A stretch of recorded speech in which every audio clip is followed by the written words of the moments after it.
Lorsqu'elle a fui l'Ukraine quelques semaines après le début de la guerre, Vassilissa Soutouchko avait un mois de traitement antiviral en réserve. À son arrivée à Berlin, en Allemagne, elle a donc été dirigée vers un médecin qui lui a fourni une nouvelle ordonnance et de nouveaux médicaments. Ici, la prise en charge du traitement est différente. On m'a donné ces cachets qui coûtent 10 € pour 3 mois.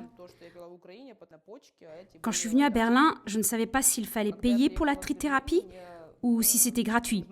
Ici, en Allemagne, contrairement à l'Ukraine, il faut d'abord se procurer une ordonnance, comme pour la plupart des médicaments. Alors qu'en Ukraine, on peut obtenir tous les médicaments nécessaires à la pharmacie.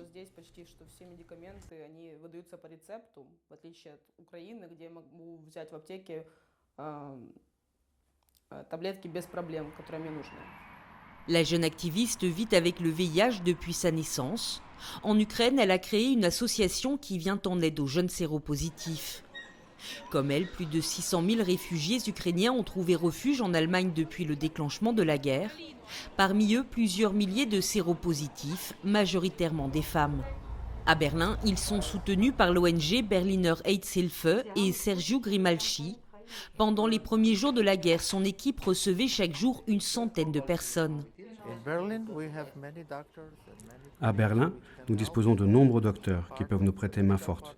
Donc, pour la prise en charge médicale, nous n'avons pas eu trop de difficultés.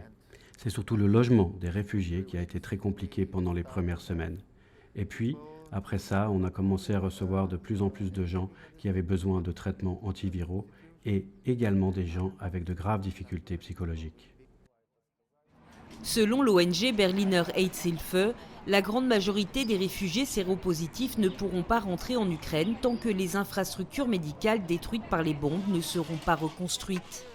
À Berlin, une première rencontre a été initiée en vue de la création d'un réseau associatif ukrainien en Allemagne, un moment important pour Vassilissa.